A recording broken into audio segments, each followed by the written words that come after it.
Good afternoon, everybody. Hi, everyone. Can everyone hear us? Everybody that's trying to hear us, can you hear us? Okay, wonderful. Okay, terrific. We've done this a few times. We know the folks in the back aren't really looking to hear us, so as long as you guys can hear us, amazing, great. Engaged fans. Okay, so I'm Marissa, one half of the Dreamcatchers. That's my sister and partner, Jamie Sztoser. This is our, I don't know, Fifth or sixth, maybe? sixth or seventh? Anyone get that reference? Sixth or seventh time, yeah, sixth or seventh, moderating a beautiful panel and an incredible event at Bellworks Career Day. I'm honored and privileged to touch this community, and we're excited to unpack work. And the title of our panel today is AI and job search and beyond the resume and how AI has affected this whole thing. That is not the real title, but that's how I interpreted it. It's scintillating material, everyone, okay? So we understand that job search is not for the faint of heart, and we're here to try and inspire you for the next hour while you're doing the hard things. How's that? Great. Okay, so I'm going to allow our panel to just introduce themselves, and then we have some really cool questions for them to tell their stories with. And just a little bit more about Marissa and me quickly. We are the Dreamcatchers, as she said. We are job search and career experts. So we help people typically one-on-one, coaching, resume writing, LinkedIn optimization, and how to network. Especially after a day like today, we work with a lot of people at all different levels of job search, but we have been focused a lot lately on new grads and students, but we can help anyone. So come find us after, happy to chat, and thanks for being here. And one of our main things that we say all the time is job search is extremely cumbersome, and we don't believe that anyone should have to do it alone. So if when you're knee deep in this process and you feel like you could need a professional hug, that's what you get from us. And what you see is what you get. Whether it's, well, sometimes I'm usually in gym clothes, but we're just as smart, not in a dress, okay? Very good. Okay. All right, so we're going to have our panelists introduce themselves. Just tell everybody a little bit, just your name, your business, just a quick elevator pitch, which is a great thing to practice, by the way, your elevator pitch, about who you are. You can go first. How about that? Great, thank you. My name is Nick Frank. I am the Senior Director of Large Law at Litera. We have a booth right on the other side of that panel over there. Matthias is running the booth. We are a legal technology provider, so we provide software to attorneys and technical teams at some of the largest law firms in the world. I'm local. I live right next door in Middletown. I have 4 children under the age of 11. So people ask me if I'd be nervous about today, and nothing makes me nervous anymore. I'm Ellie Reda from Stratford Solutions, an IT staffing firm, 11 years, working here in Bellworks, about 8. And I have 2 boys in college, and I love helping people find work for corporate and government. Good afternoon, everyone. I'm Brian Sardo, and I actually make joy through the power of fragrance. And you're probably wondering, what the heck does that mean? Basically, I design fragrances for consumer products, and I work for International Flavors and Fragrances, which is located here in Bellworks on the 4th floor, and this is actually my 31st year in the industry. And you have a lot of fans in the audience, don't you, Brian? Wow. Shout out to my team in the back there. He made his whole team come.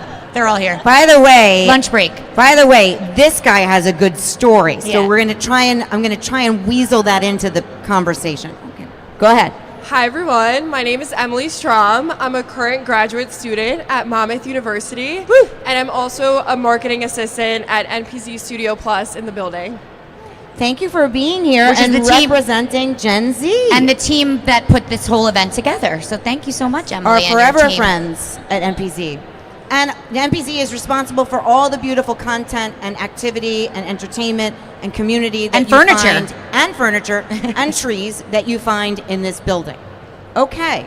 The one thing before we start to questions, I think Brian did a great job explaining IFF, but I think for those in the audience, it might be nice to spend a minute about what legal software means and what IT staffing means. Because I think we could all come up with what making fragrance means. So the intangibles of what you do, Nick. You want to explain that in a watered down way for everyone here? Sure. It could mean a lot of different things, and at Litera we have about 30 different products. So in my role, I run a fairly large sales team. So the role of my account executives is more of like, we quarterback with our firms, but ultimately, while we're selling software, we're ultimately selling value and solutions. So there's no way for me or my team to understand 30 different products. We have people that sort of we bring in that are subject matter experts. It's our job to listen to people, to understand what they need and to help them solve their problems. Once we understand that, we can help them, right? So I'm in sales, I've been in sales for a long time, and in certain areas, sales doesn't have the best name. My role in my job and what Litera does is to help people. And just as a bit of a background, right, I'm selling to some of the smartest individuals in the world, and I don't even have a bachelor's degree, right? I went to Brookdale Community College, so Thank you for sharing that. Sometimes you put barriers on yourself, and you deserve to be in any of those rooms regardless of your background. And I love Nick, that. so he's selling, I just want to make sure everyone understands, he's selling consumer solutions for legal organizations, meaning the day-to-day of a law firm is easier because of the products he sells. So his clients are what we call B2B, meaning his clients are not just me and you walking down the street. I mean, they might be, but they are like, what would be an example of one of your biggest clients? Burr Foreman.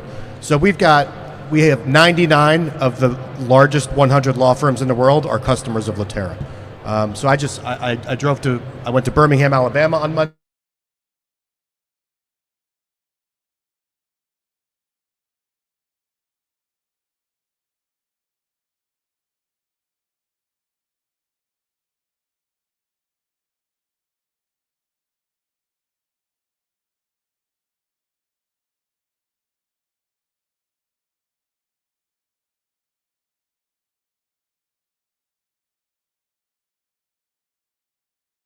That services them is based here in Bellworks. Thank you for sharing.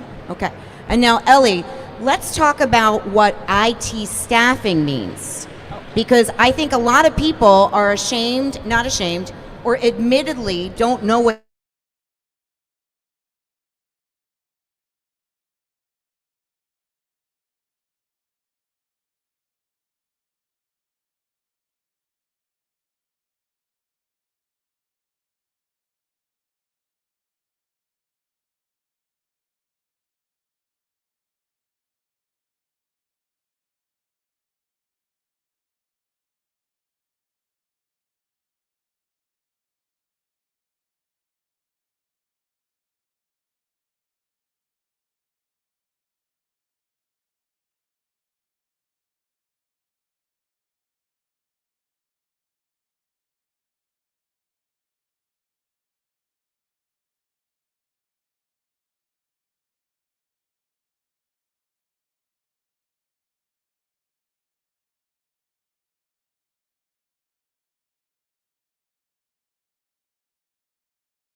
actually open.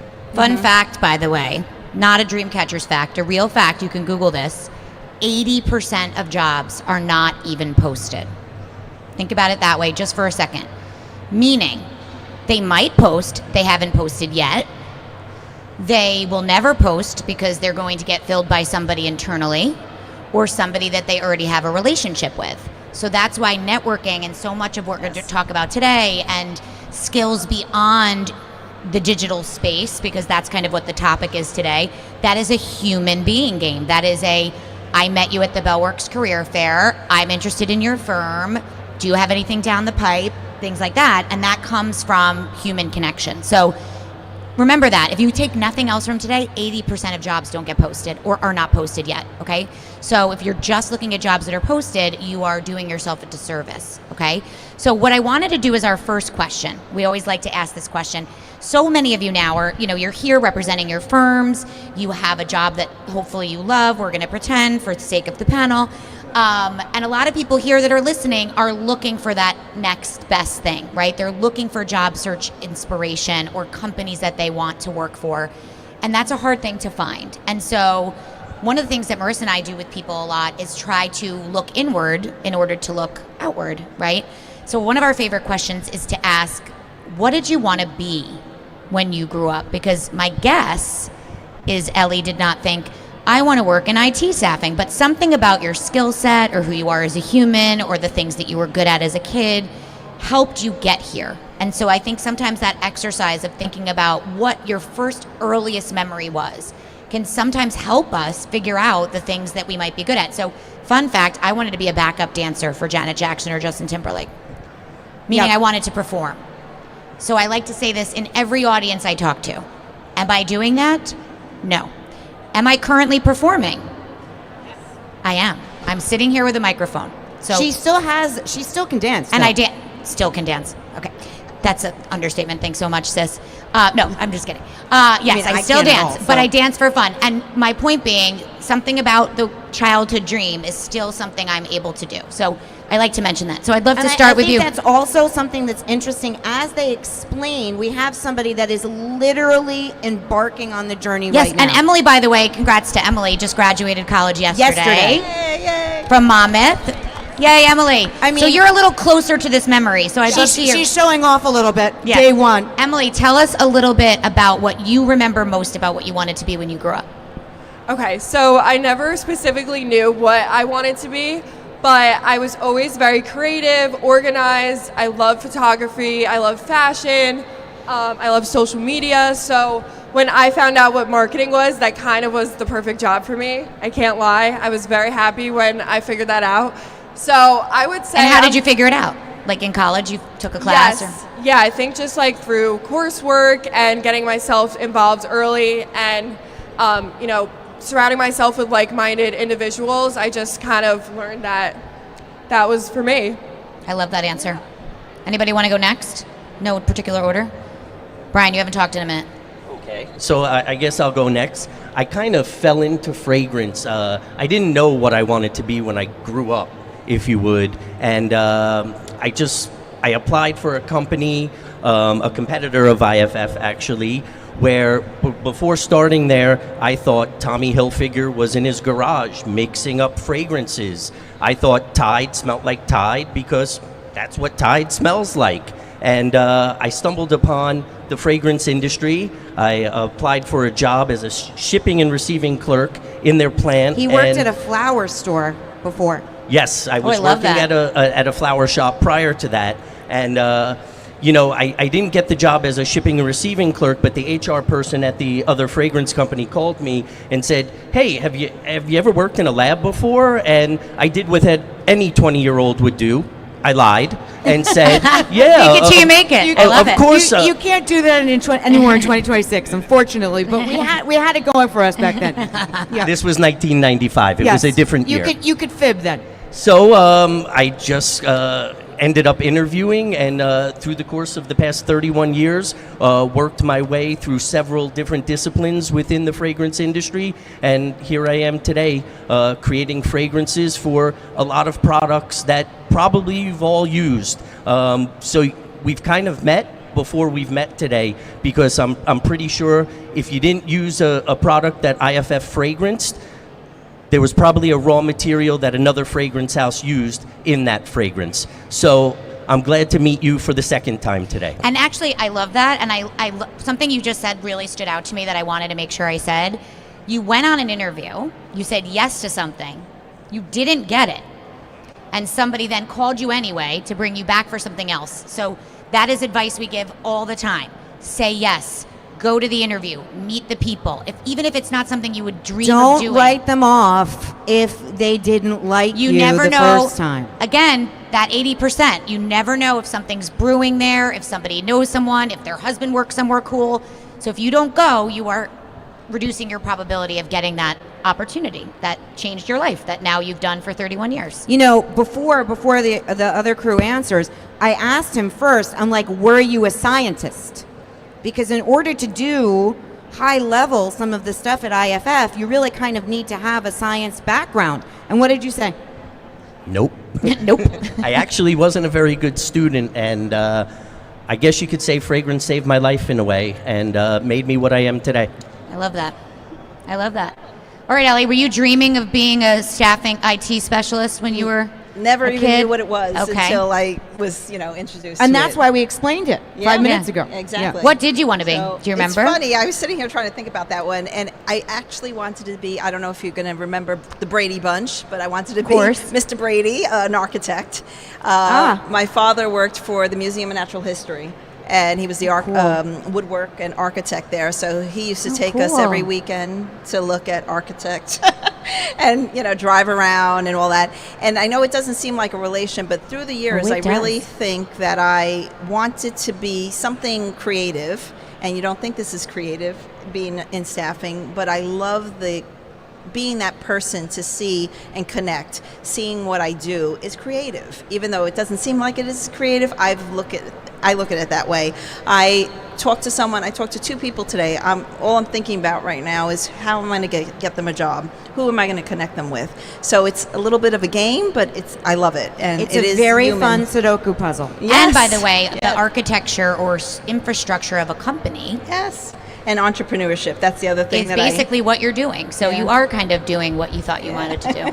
We like Thank to you. make that And some of the correlation. jobs are as difficult as finding all those bones in the T-Rex display. Yeah, Oh, it's true. so much. Sometimes they are very, Yeah. very hard to fill. Yeah. You can't hang that whale without a lot of effort.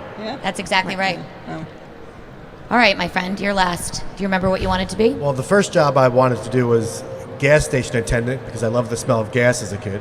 It's you strange can work that- with That's Brian. a very interesting fun fact. That might be the first time we've ever heard that one. I like it. That's a good one. It's true. Then ice cream man, bartender, a bunch of weird stuff. But how I got into sales, I kind of stumbled into it, which I think is the case for most folks with their careers. When I was younger, I was always worried that I didn't have a plan, that I wasn't going to be able to get where I needed to get as quickly as I would like to. So I was working at a local food service place around here. It's called Pat's Market in Lincroft. I'm not sure if anybody's local. I worked there in my late teens and early 20s. Ultimately, we would get really busy during the summer. We had catering, we had a butcher shop, we had cold cuts and all that stuff. It would be dead during the winter. So I ultimately asked my boss, look, can I just go to some of the local offices around the area and bring them samples of lunch? If we could start to get some repeat business in catering, then we can be busier during the slow hours. So he said yes to that. That sort of worked. And then just over time, I started to realize that my skill set was better suited to do that. So it was a very natural way. It's not like I applied for a sales job out of the blue and I got it and I was good at it. I was in an environment in which I thought I could solve a problem. I solved the problem, and then it sort of led to my career. So I always like to say that there are 2 kinds of salespeople in this world. There's one type that can sell ice to an Eskimo, and then there's a second type that does not sell an Eskimo ice because the Eskimo does not need ice. I define as extremely profound and highbrow. And in all fairness, I like to say this because people hear the word sales and they sometimes are immediately polarized by it. But I am and always have been a natural born salesperson, but I'm of the Eskimo doesn't need ice team, right? So what he's basically saying is he discovered he was good at solving someone's problem. And if he believed in what he was serving, he was good at his job.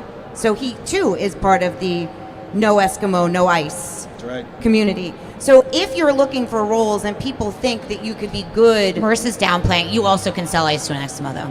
I probably She's a very could. good salesperson. I am a very good salesperson.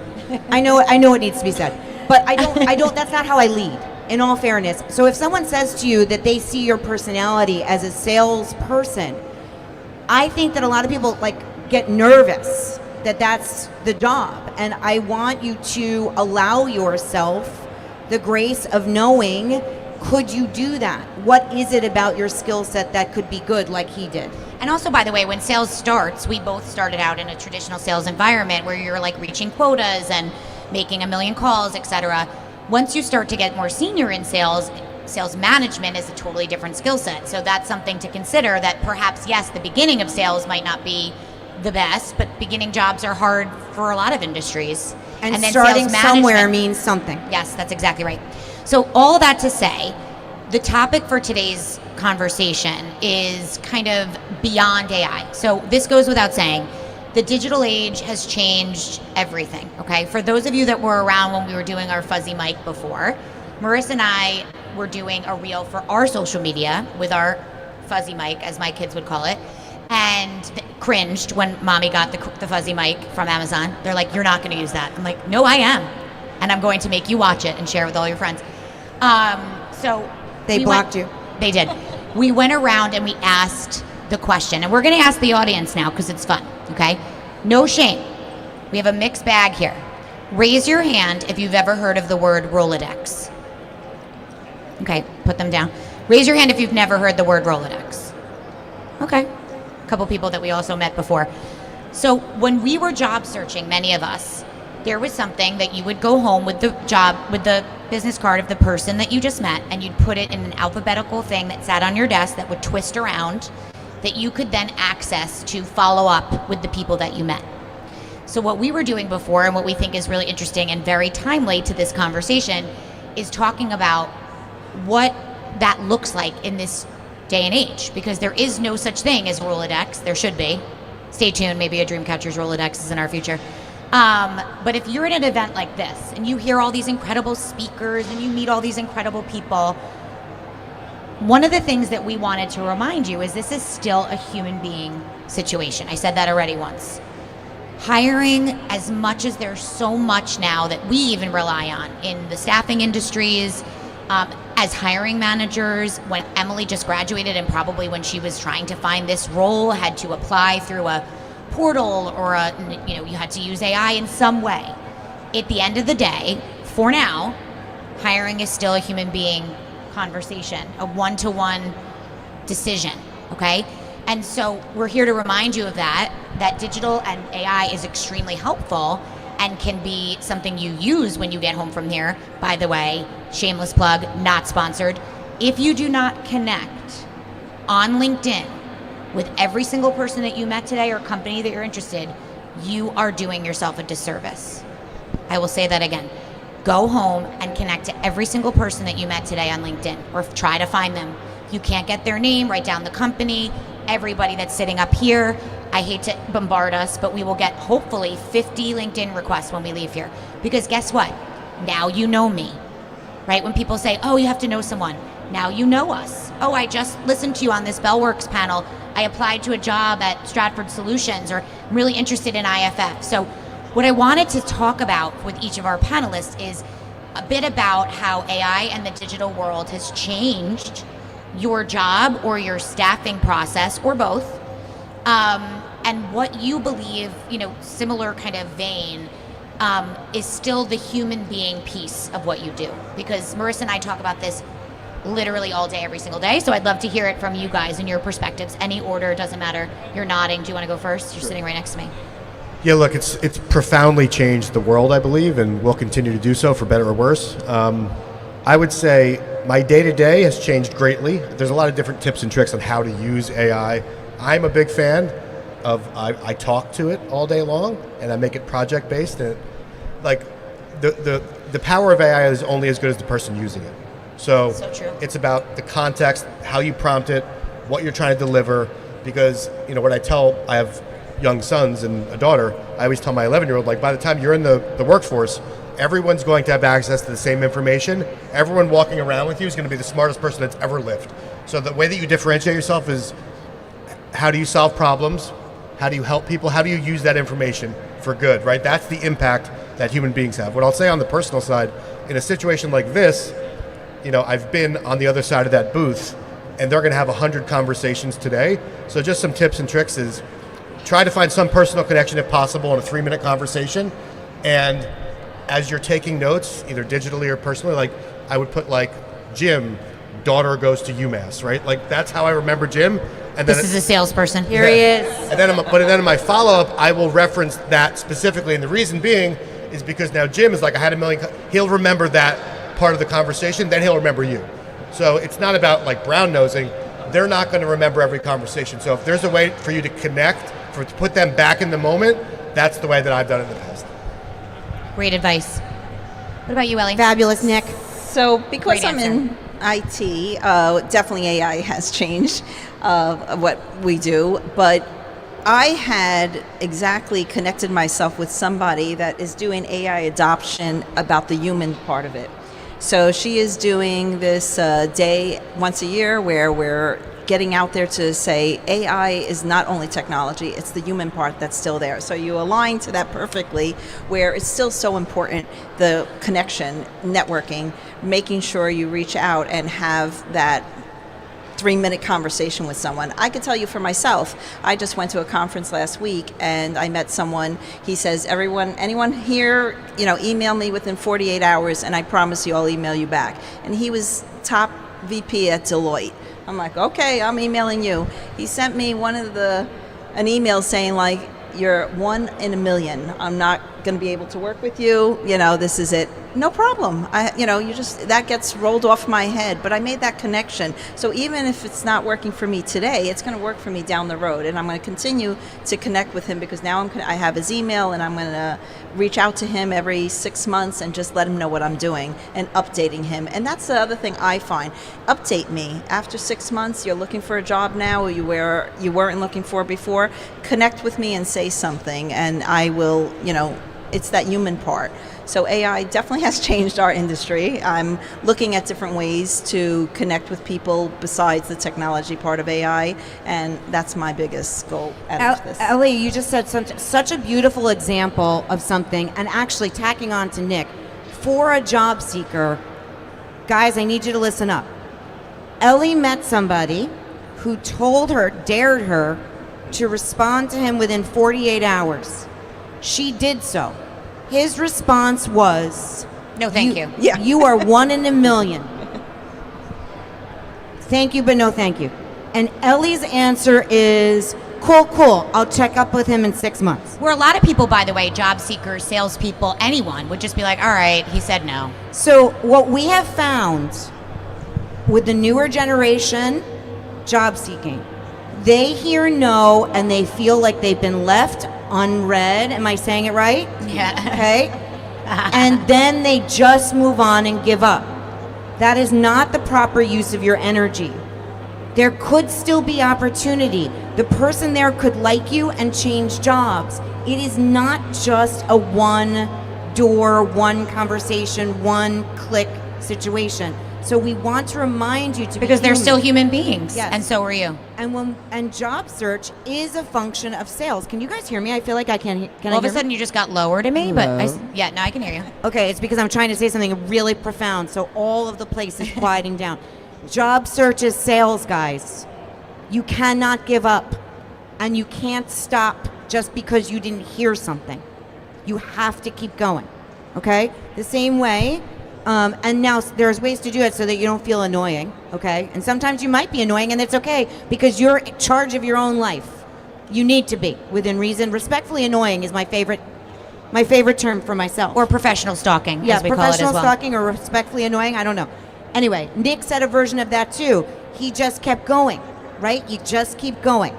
Okay. Never give up. Sorry. So All right, now, Brian, I think your perspective on how AI could be helping you and your teams do business could be very interesting and very different than what we were just talking about. So go ahead and share. It's actually true. AI is a very powerful tool if used correctly. At IFF, the consumer is actually at the heart of everything that we do. So the human element will never be removed. However, using AI as a tool to guide us and to point us in the right direction is something that's very key and very powerful. Have they developed AI that can smell?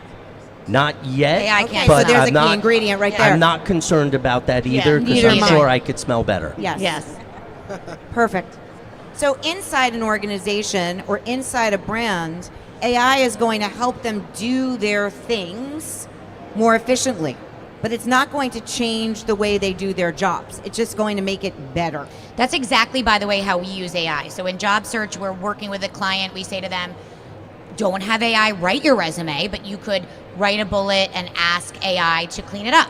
Or you might ask AI you could take your entire resume, by the way, put it into chat, which is my AI of choice. I've tried Claude, but I'm still a chat gal. and I put the entire resume in and I say, can you help me write an about section for my LinkedIn? Can you help me write a tagline for my LinkedIn? Little things that I used to have to obviously do manually. We rely on it, but it won't replace the concept. The other thing we always tell people is if you're going on an interview, you could take your entire resume, the full job description, the LinkedIn profile of the person you're meeting, and ask AI to prep you. And what we used to do is literally print those 3 things out, take a highlighter, and compare, like, these are the things they might ask me, this is the thing they might want to know about me. So leaning on AI, but it's not replacing that human being connection still. What about you, Emily? Obviously, you used it. I want to actually lead something with Emily here. So even though we're encouraging you to do some of those things, I need someone that represents Gen Z to say, do those things, but be careful of, because you can always tell, and you can always tell when someone like me, and define that what that means, someone like me is using AI. Okay, you can always tell, right? Because there's some things that AI spits out that is very, as we call it, chatty. It looks like something else wrote it. Emily, why don't you give a very important Gen Z perspective on AI, and then a piece of advice to those using AI for maybe the first time, or where they're using AI for the first time, what not to do. Okay. Good? Yes. I actually was going to lead with what Jamie was saying. To actually land the role that I have today, I used AI to help me prep for my interview, which helped me so much because I don't know about you guys, but going on interviews is very scary, very nerve-wracking, and I was like, how am I going to best represent myself and the skills that I have while still remaining human and having that authentic feel? So I did use AI to help me prepare for the job interview, but I didn't, you don't want to look at AI and memorize everything they're spitting out, and it's going to become very clear when you go into that interview that you're just trying to remember the script that ChatGPT gave you. You don't want to do that. Just lean into it as a tool. I think it's definitely very helpful, and everyone is using it, so if you're not using it, you're actually at a disadvantage. But just be sure to be your true self and don't sound too robotic. Yeah, in writing too, because I think that's what Marissa was even saying. Yes. Like when we so actually, use it for things, let me have Emily answer. Yeah. So Emily, if you are writing something and you are using AI, what would you tell someone that's not as comfortable using AI to watch out for? I don't know if you guys noticed, like the M dashes that are always in the AI writing. I would say it's like a double dash. Yeah, that makes it very clear that using ChatGPT. I would also make sure if you're going to use something that's like spitting out from AI, make sure to double check it and maybe tweak it, use it as a framework, but I would say you have to put your own personal twist and thoughts into it, or it's going to sound very robotic and not real like you would Once speak. you start to practice with AI, it becomes like a real tell. Like you'll be like, oh wow, they're doing their social media and they're really trying, but everything they're doing is coming straight from chat. And You can that tell. is not authentic. Yeah. Nor does it help you move the needle. And by the Okay? way, the same goes for like an email you might send to a potential employer. I think the more people that are starting to use it can definitely tell that it's not been written by you. So our best advice, Emily, that's great advice, is to use it and then edit it like it's you, right? So actually, fun fact, I went to University of Michigan, which I like to bring up on every single podcast because Ming is also a Wolverine, go blue. And I wanted to say one quick thing. They do now something which I thought was fascinating and is very inspiring to this entire conversation. You have to submit an essay now to University of Michigan to get in, written entirely by AI. And then you have to submit a second essay in which it's your edits to what AI did, okay? So this blew my mind, obviously, as a Michigan grad. I was like, this is genius. I'm obsessed with this school even more. But what a cool You're so thing. glad you don't have to do it. I'm so glad I don't have to do that. But what an interesting concept that these, higher education organizations are now doing, or I'm sure a lot of different people are going to follow suit, where if you take that AI something, email, Instagram caption, resume bullet, and write it with AI, and then write it yourself and compare. And that would be my best advice. It's like, you can tell the difference for now. I think it's getting more intelligent. In fact, sometimes I even tell chat, can you please remove the dashes? so that I can even look what I'm looking at, because it's like a true tell right away that I did not write that. One of the things that is a really good tip too that our social media strategist has had us do, you can voice prompt AI, so you can talk into it and then clean up your own words, which is kind of a really cool way of using it. So anywho, I love all of this conversation. This is incredible. So obviously everybody's here for different reasons. Not going to call on the audience to ask, are you looking for a job? But most people that are here today are looking for something. They are looking for job inspiration, career inspiration, a new job, their first job. What advice, if you could pick one thing, I know it's a hard thing to nail down, we've given a lot of advice already, would you give to a potential job seeker right now of what they could do today, this week, this month, in general? Any advice for somebody that's currently looking for something new? Anyone want to start? Go ahead, Ellie.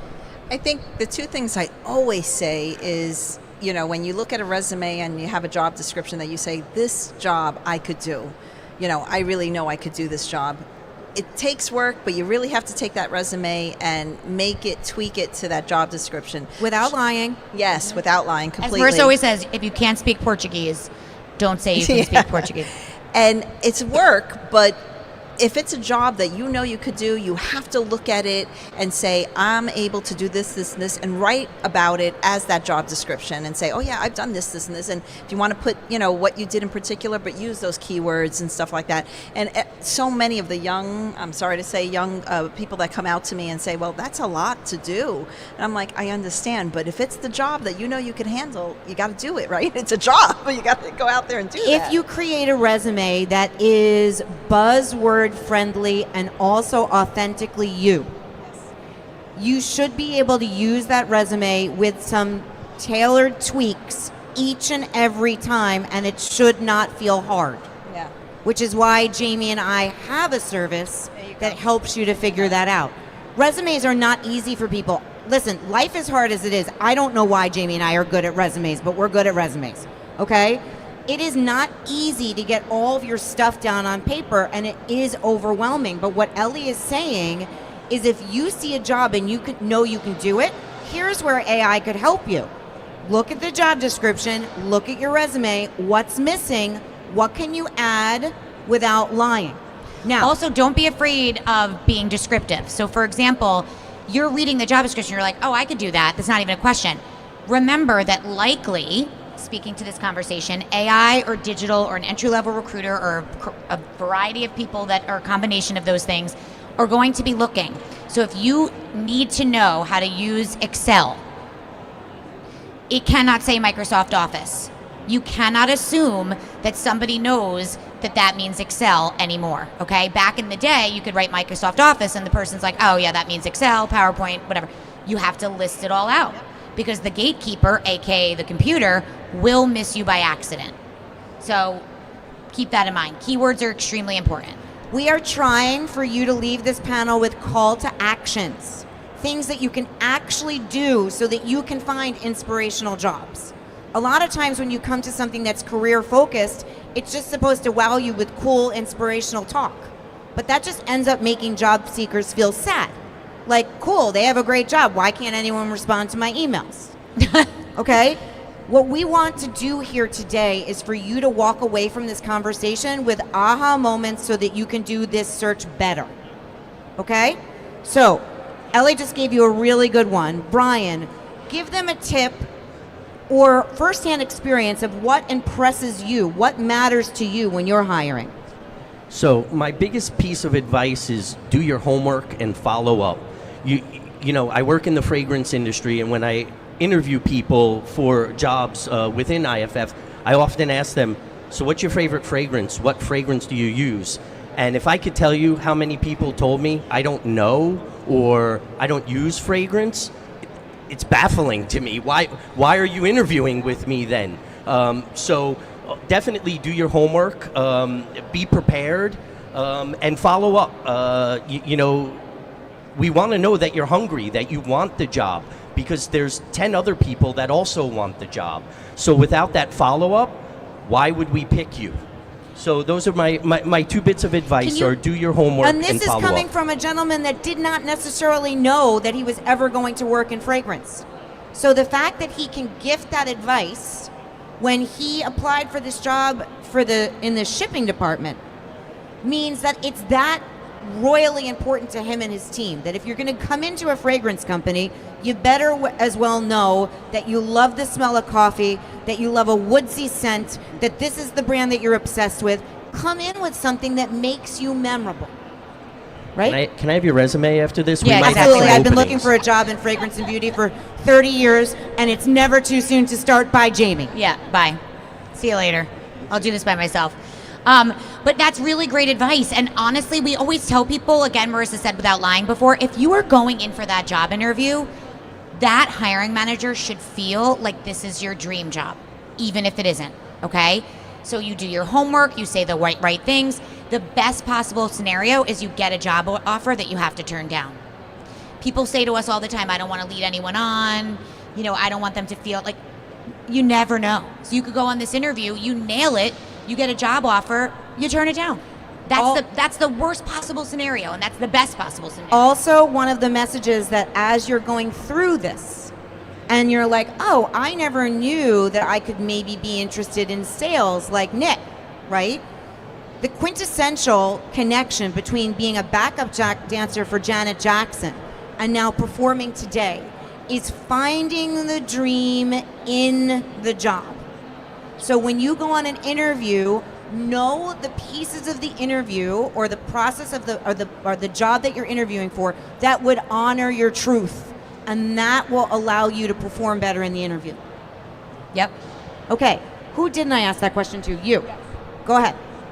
So I would say stay curious and always be very engaged with whatever person you're talking to or company that you're interested in. During my time in college, I attended a lot of networking events, and even if I didn't think I'd get anything out of it, I realized after leaving each one that you can always learn something, even if it's something maybe you're hearing from people from companies you might not be super interested in the industry or field. I think everyone always has something to share, and you can learn from them. So I would stay after every single event, and I would wait until everyone left so I could talk to them and By the way, that's introduce how I met myself. Emily. Yes. Yeah, How I many met times? Emily. How many times have we met Emily? Go ahead. Emily was a student in a classroom that I was in Monmouth, at Monmouth, through a friend that is a professor there, and she waited till the end and she introduced herself to me, and I remembered her because of it, and she stood out to me because of it. And then she organized an additional event through her club, through AMA, and invited me to be a speaker. And then we also hung out after that one. And then when I saw her here today, I'm like, this isn't how I know you. I'm like, I know you in a different way.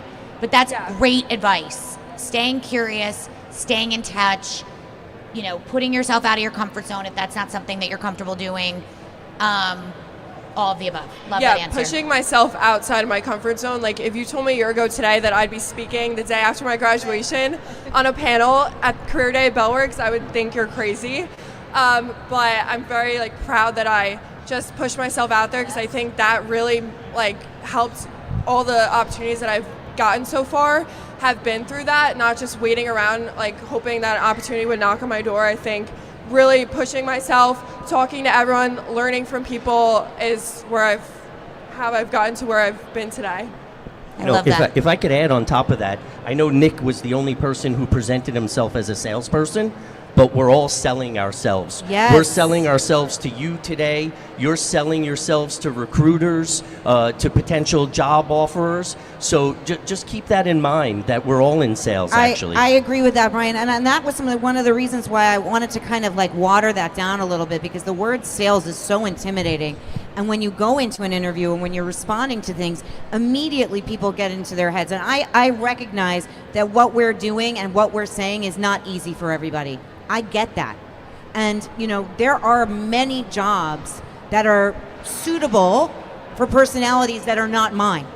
That doesn't mean that when you interview for that job, you still don't have to show up with an authentic personality and reason as to why you can solve their problem and connect. It doesn't mean you need to be sparkly and be standing up in here with a microphone in your hand, but you still need to be able to know who you are, why you're good at a job, and how you can help somebody. And sometimes I gift people the following advice. if you're not a natural salesperson, which many people are not, think about how you would hire one day. What would you want out of someone sitting in front of you several years down the line when you figured out your plan? How would you want them to show up?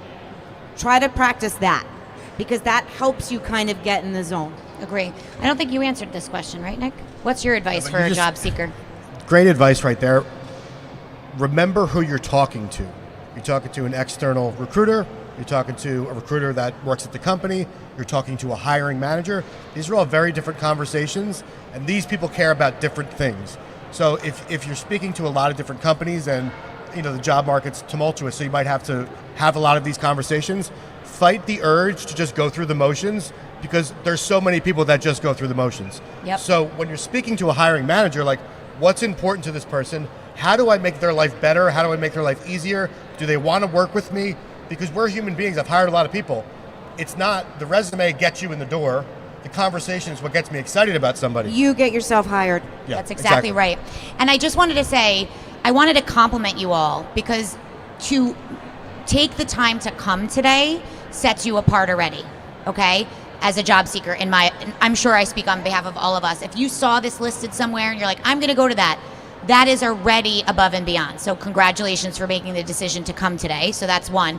And the second thing I wanted to add to all of this, one of the things that Marissa and I always say, not that I'm sitting here to sell, but we are all salespeople after all. One of the things that we do for people is not just to strategize your job search, but to organize it. So if I'm gonna give advice today, which I think we now all gave a little bit, don't forget to keep yourself organized in some way. I believe we're big believers, speaking of Excel, Google Sheets or an Excel sheet. Name of company, did I hear back?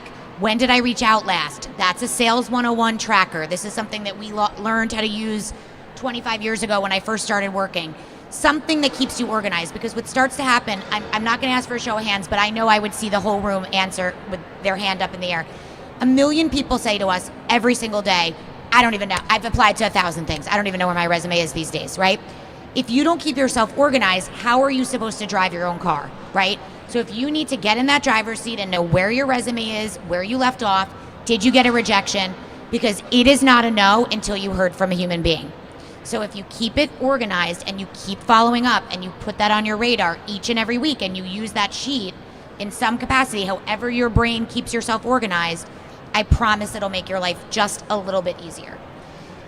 Okay, So now we switch into the fun stuff? Fun stuff. Our favorite last question. It's our last question, and we're going to we're running out of time. So quick dream crush question, Marissa, you can do that. And then we're going to make sure that people can ask questions for the last few minutes. Okay, so when you come to a career fair, you're coming in the door because you want to see the jobs that are available here. That is not necessarily the crushes that you have. And I like to do a little bit of both. As I said, I like to find the dream in the job.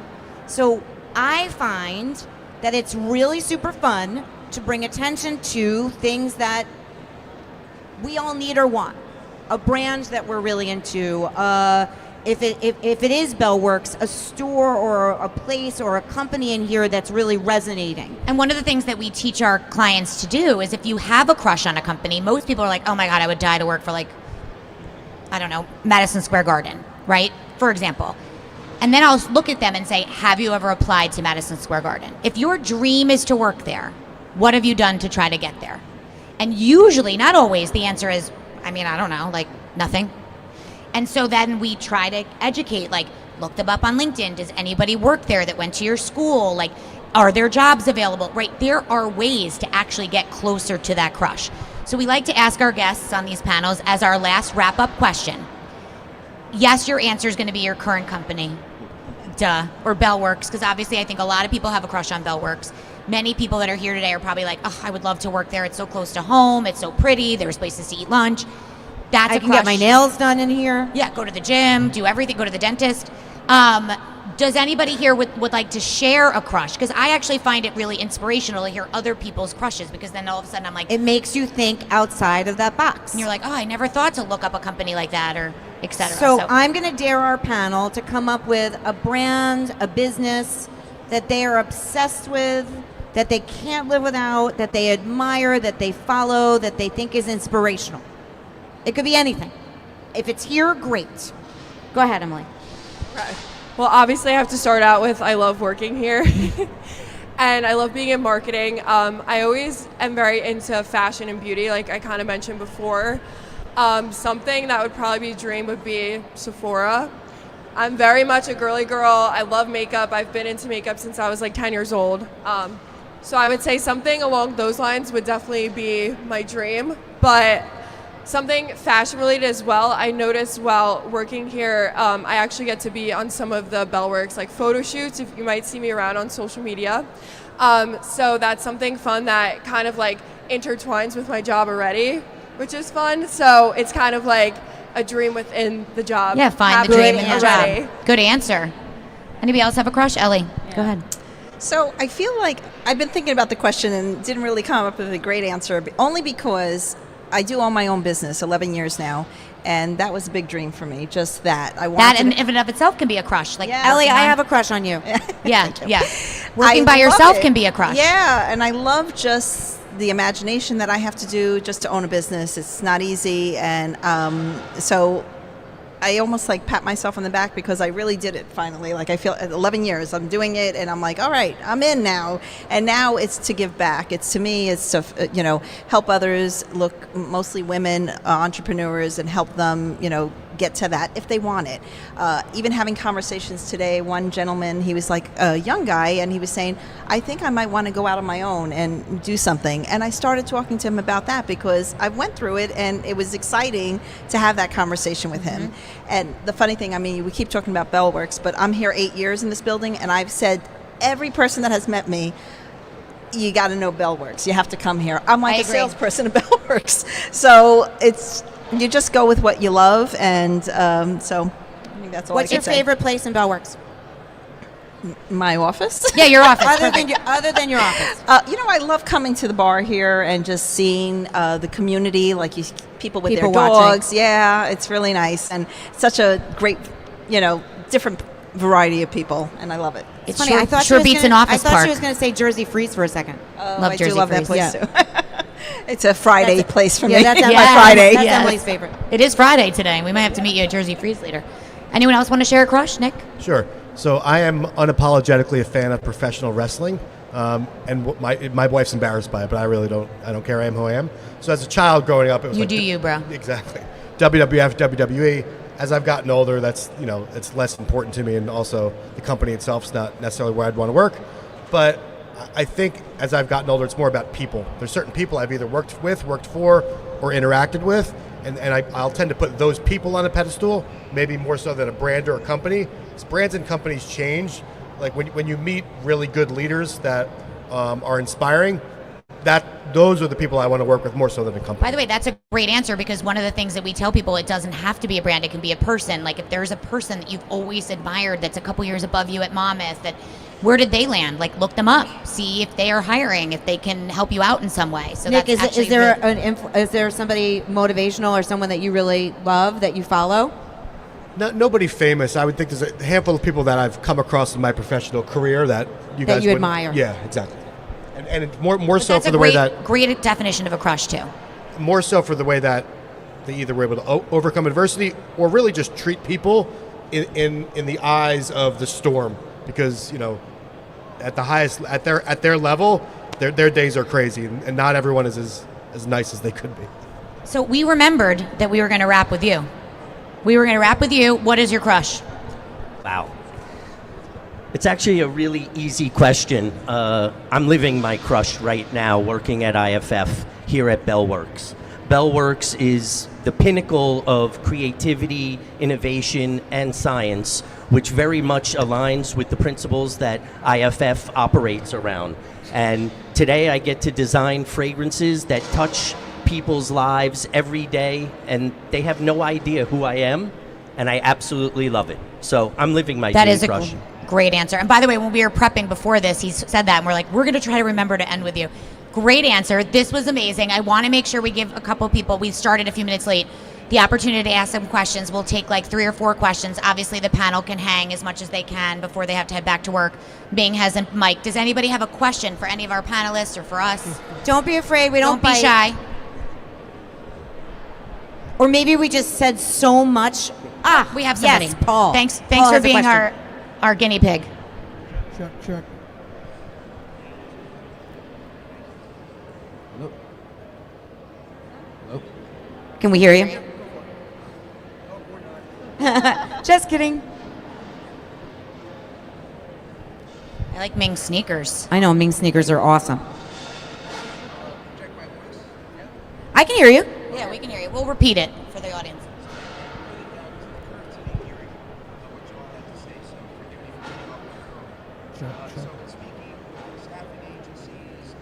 Check. There we go. Oh, There here you he's go. coming. There you He's go. coming. He apologized for speaking off his phone, but he wrote it down, which I like. Go Okay, on. here's the question. Paul's ready. All right. So, thank you so much for obviously everything you've shared. Incredibly insightful. Took a bunch of notes, including a couple questions. I'll ask one of them here. So, I have a background in an industry I'm transitioning from, and I was interested in some of the conversations I've had and overheard about staffing going into a different direction. So this might apply for those that are recent graduates as well. If you are, for example, looking to go place someone into a client situation where you represent them, why would you take on someone new versus someone that you have a relationship with, that you've seen their body of work, that you trust them? So when you have a new applicant, potentially someone like myself, just starting to get into project management, for instance, what would make me potentially attractive to place in that role, client-facing, responsible for a lot of different, deliverables of business needs of various natures? What would I do to become attractive when you have a Rolodex of A existing Rolodex. clients? Look at that. That was a good Ellie, good take you back. want to take that answer? That's a great I think question, what he's by the way. asking, in case any, let me just say what he's saying. He wants to do something new, so he wants to register with an agency to help him get out there a little bit. What would he need to do in order for the agency to want to use him as one of their products? Yes? Yes, and I think also you're saying comparatively to someone that's already working at that spot. Right. Yeah, so it's really in the conversations for me. Reaching out and saying, hey, this is what I'm doing, and then following up. So this way, I'm going to remember you more in the of what you're looking for. And if it's a certain job at the time, and I'm picking you between two, it's really a conversation. I'm not going to favor one over the other, even if he had history with me, because the end client is, that's the need. And if you have a little something more than that person does, I have to go with, the best fit, because it's the fit, at the end goal. Right, So- and what she's saying, and as somebody, Jamie and I obviously ran a staffing firm for 20 years also, you have to understand there's always something you don't know, okay? So if let's say the hiring manager that we represent needs the person that they're hiring to have X, Y, and Z skills, and they're okay if they only have and they have a half of A, and you come in and you blow me away because you have all of A and X and Y, but you don't have Z. That is my job to figure out if I know my client will bend on you. It's not a you thing as long as you show up with all the things and follow up and do the stuff. Does that make sense? You can't control what you can't control. It's the hardest part in job search. You can't control what you can't control. The That was a great communication is question, by there. the way. That communication. And good luck with Yeah. the transition to something new. I love it. You're going to get it. Hi. Hi there. I just recently graduated from Michigan State. Go Green. Oh, no. Congratulations. Ming, get the mic back. We have a pretty big alumni network, and I was just wondering if you have any tips or advice on the best ways to go about reaching out to them. Good Great question. What's your name? Dylan. Dylan, go Way to blue. go, Dylan. So if anyone doesn't understand that, it's a big rivalry. Most schools hate Michigan, so no matter who he was, he would probably say something. Great question. Does anybody have a specific answer to that question? Marissa and I give this advice all the time, but does anybody have something that they want to say on that topic? If not, I'll take it. Okay. So LinkedIn is a beautiful spot for this, okay? You might have like an alumni something. Like we have a portal that like our students can use that I'm actually in like as a employer, like because I do so like as a volunteer. They might have something like that like through your alumni association, so check there. Like the alumni website might have like a job something. But the easiest way, and this applies to anyone no matter where you went to school or didn't go to school, or you went to, community college. You look somebody up. There's 2 ways to find that on LinkedIn. You look up a company that you're applying to.